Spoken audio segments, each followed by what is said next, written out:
To our big boys enclosure. This is like our bachelor pad here at the zoo. Male koalas only. Let me introduce you to the crew, because for male koalas to hang out in such peace and harmony together all the time, there's a strict social hierarchy. So let me give you the lowdown so you know who's boss. Way out on that far edge is Jarrah. Jarrah is 5 years old, and he is the king of this place. He's pretty young to be a king, but trust me, he's got the personality for it. Next in line to him is Bailey, who's right down the front here. Bailey is the same age as Jarrah. He's 5 years old as well, but he is way too chilled out to be bothered with top dog position hay bales. You don't really mind much at all. Next in line to him is Mac. Mac is up in the middle. Mac is 3 years old, and he's a very chilled out character as well. He's liking being the middle child. And last but not least, there are two little rascals. This is Major just here, and Diesel. And they're not even 2 years old yet, so they're right at the bottom. I'm here to give you a little insight into these guys, because there's a lot more than meets the eye with koalas. They're pretty complicated little creatures. In the wild in Australia, you're only going to find them in 4 states. Queensland, New South Wales, Victoria and South Australia. They never made it over to the west. And not just male koalas, seeing any koalas hanging out this closely together is very rare. That's why they're pretty hard to spot. They like their space, about a 1 to 2 kilometre territory all to themselves, and they are highly protective of it. But we can't let these guys find that out, because they will be bred here in captivity. They don't know what it's like in the wild. They kind of enjoy the company because of it. Let's take a look at our furry little friends. Oh, big yawn Mac. They look like teddy bears, and I'm guessing everyone's heard them referred to once or twice as a koala bear. It's an easy assumption to make, and not a new one either. This misconception of them being a koala bear actually dates all the way back to their scientific name, which is Phascolanthus cinereus, and that means a grey pouched bear. But we don't have bears in Australia, and them having a pouch is the one thing that makes them not a bear. Bears are like you and I. They're placental mammals, which means when they give birth, their babies are all ready. They're good to go. Koalas are marsupials. What that means is when their young are born, they're totally immature and have to develop the rest of the way, safe inside mom's pouch. But let's take a look at these, let's delve into these bear-like features, because they really do look like them, I know. First thing we notice are of course his ears, and yes, his hearing is amazing with those whoppers. You can hear the bellow of another koala up to 2 kilometres away. Check out the nose. Holy dooly, it takes up half his face. It's all the better to smell you with. The nose can catch whiffs of other koalas up to 1 kilometre away, and is very important in helping him to know what species of tree he can eat. I'll get more to that in a moment. He needs these really strong senses, his hearing and his smell, to compensate for his very poor eyesight. They're asleep for most of the day, so they gave up relying on their eyesight a long time ago. Chose to use that great sense of hearing and smell to keep them always just that little bit alert. And they got some nifty sharp claws to help them get around. Check out the claws if you can. Their back feet, they've got 2 claws that are fused together on either foot, and that is their grooming claw. It's like a personal comb. There we go. Oh, you've been doing some grooming, haven't you? I need to get this other one, it's going to annoy me. But even more interesting are their front hands. Now we humans, we think we're pretty special because we have thumbs. They come in handy. Get this, koalas have 2 thumbs on both hands. They got the same amount of digits as us, but 2 of them are totally opposable. And it just gives them a really even spread, helps them hold on really nice and tight to all those big thick branches and trees. They're also a lot further advanced in communication than you might think. Has anyone heard the sound a koala makes?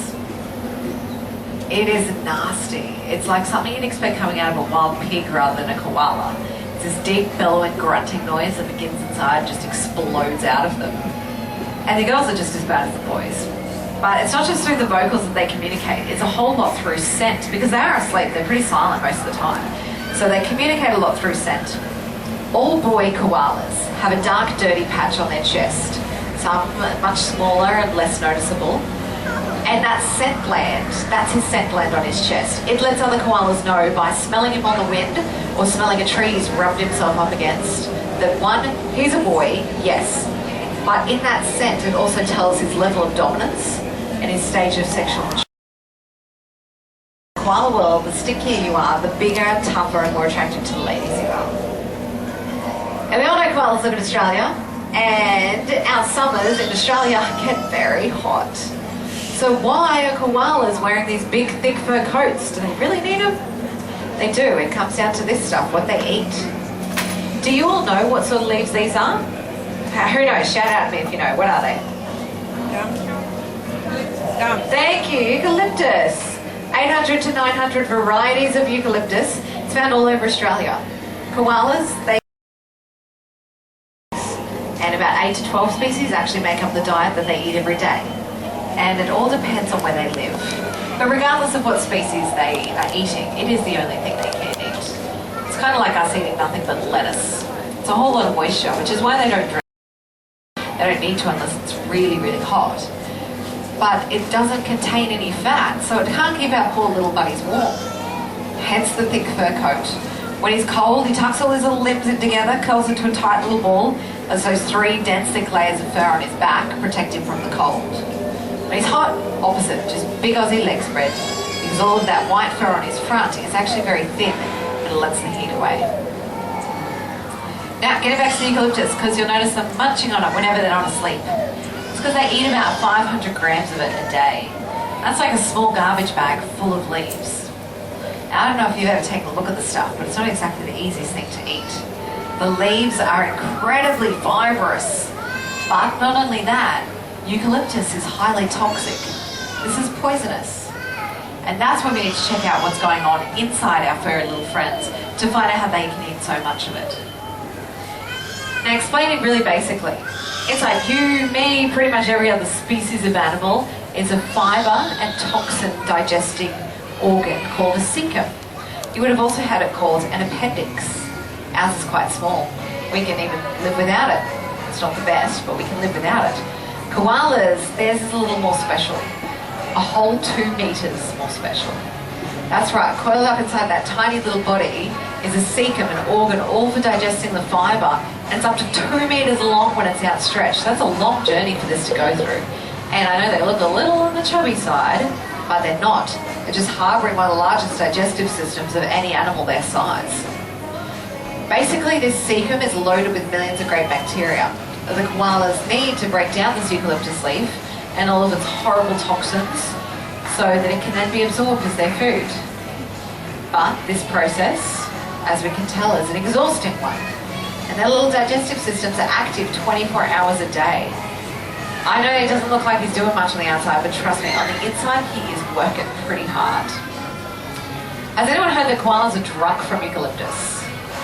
Yes, I get this question all the time. It's not true. The eucalyptus can't affect them that way. They are just so sleepy and lethargic because their little bodies are working absolute overtime trying to process all of their food, which in itself doesn't contain much energy at all. To do that, koalas, they're going to sleep between about 18 to 20 hours out of the day. So you are very lucky when you see them awake. Now let's talk romance. Because I bet looking at these really cute cuddly faces, you'd think mating for koalas, it should be a love fest of cuddly bear hugs, rubbing of noses. You think it'd be really sweet. I'm sorry to burst your bubbles, but you want chocolates and flowers, go see the crocodiles. They're amazing to each other, but romance is not the vocabulary of a male koala. Not at all. He basically bellows out to the female. She's somehow attracted to the sound and the scent of him, and they meet in his tree or hers. Without getting into any gory details, because honestly it's one of the most visually disturbing things I've ever witnessed, fur and claws fly. And the violent affair is super quick. I'm talking seconds or even minutes. Before you know it, he's done. He's back up in his tree fast asleep. Never sees her again. Now ladies, they have it bad in that respect, but we're pregnant for a pretty long time. 9 months, 40 weeks, long time which I've yet to have ever experienced. So any mums listening to me, be jealous. Because a baby koala can be born just 34 days after he's conceived. And he's about the size of a jelly bean. 2 centimeters long, weighing a couple of grams. He's born out of mom's cloaca and uses its great sense of developed smell. pretty much the only thing that is developed on this little naked blind baby jelly bean, to make the 5 to 10 centimetre journey from mum's cloaca where he's been born into her pouch, which faces downwards conveniently, opposite to a kangaroo's. Now mum's got to make sure it gets there. This is her baby, this is her world. But, I mean, check out the claws. She can't exactly just scoop him up and pop him in. So she has to show him the way. She does it all through scent. When she gives birth, she actually licks a scent trail from her cloaca to her pouch. It's like a little yellow brick road for Joey to follow. Once he's made it safe inside the pouch, he attaches himself to one of her 2 teats and boom, swells up really tight inside his mouth. So he can't be dislodged at all and he can't topple out. And there he stays for about 4 to 6 months, feeding and growing off mama's milk. Now after such a time, 4 to 6 months comes around, little Joey, he's a whole lot bigger, he's a whole lot furrier, and he's hungry for some solids. He wants to get his hands on some eucalyptus. But mum's got to step in and she's got to say, whoa, hold your horses, little buddy, because our little Joey friend, he's not actually born straight away with that special bacteria I was talking about before to digest the eucalyptus. Basically, when Joey comes out of the pouch, he can't eat the only thing they can eat. What? Mum's got to share it with him. She's got to get all that wonderful bacteria from her digestive system into her Joey's. Now, what do you think? Well, how do you think she goes about doing that? Shout some ideas at me. Her digestive system into her Joey's. Anyone? Poo. Ah, yes, someone knows the answer. Poo! Eat the poo, why not? Looks so tasty. It's not exactly the same as these little Easter eggs floating around the bottom of the trees from these boys, but it is a type of poo, yes, and little Joey knows the difference. It's all instinctual. Basically, he pops his head out of mum's pouch, comes and knocking on mum's back door, and when she's pooing away, he's sorting through it, going, no mum, that's poo, that's poo. Ah, here it comes, the pap. It's like the last part of her digestive tract, and it's not quite as digested as the poop. It looks a little something like basil pesto if anyone's ever interested. But basically it's loaded with all that great bacteria. Little Joey needs to get inside himself so he can start munching on some eucalyptus.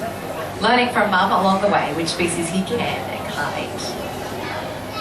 Now koalas, they're naturally solitary animals. They like to hang out on their own. So only about 12 to 14 months of age, little Joey, he says goodbye to mum. Sometimes never to return. I bet you're looking at them now thinking, hey, they are more than just a pretty face. And they are, they're so well evolved. So how are they possibly facing extinction? And it's not a rumour or a myth, it's a pretty scary reality.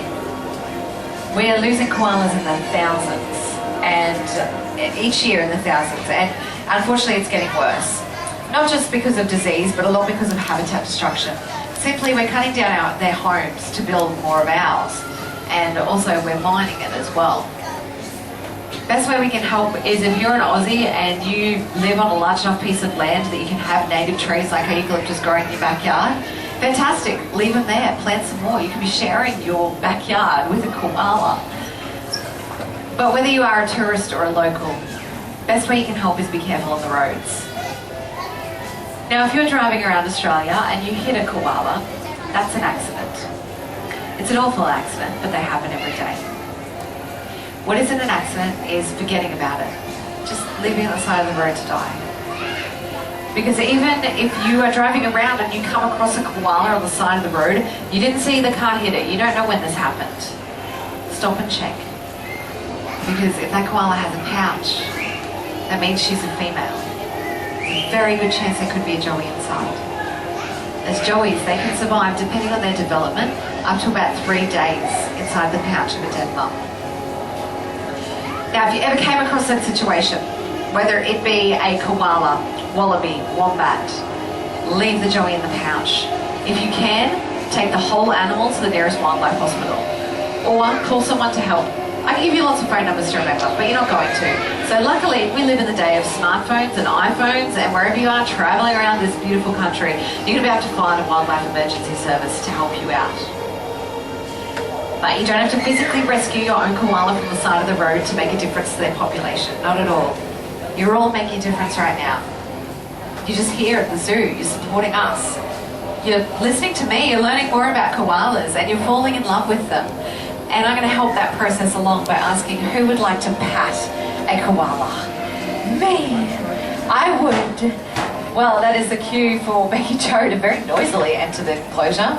Wow, you want to come in with a bang, don't you? She is going to bring around Jarrah for everyone to meet. Now remember everyone, Jarrah is our big boss in here. He's a very dominant koala, which means there are only a select few zookeepers who can handle him. So he has deemed Becky Jo experienced enough to handle him, so she will bring him around for everyone to meet. Oh, he's made his way over here now. Good thing Becky Jo is good at tree climbing. When she does bring him around, just give him a pat on his lower back. He's got the biggest mouthful of food it is. Got something for the run. The koalas, most animals, they're like us. They get freaked out by strangers just touching them on their head and face. It's just a bit weird for them. So best place you can pat him is just on his lower back. If you've got any questions, feel free to ask either of us as we come around. If you do actually want to hold a koala for yourself and get that beautiful cuddle, you can do that at the photo studio. So down the other end of that big building is where the photo studio is. And our last photo session today is from 2 o'clock to 3 o'clock. That's when you can cuddle them. I'm going to switch everything off. If you've got any questions, please feel free to ask us. I hope you're having a great day here at the zoo. And please remember, koalas rule! Thank you very much, everyone.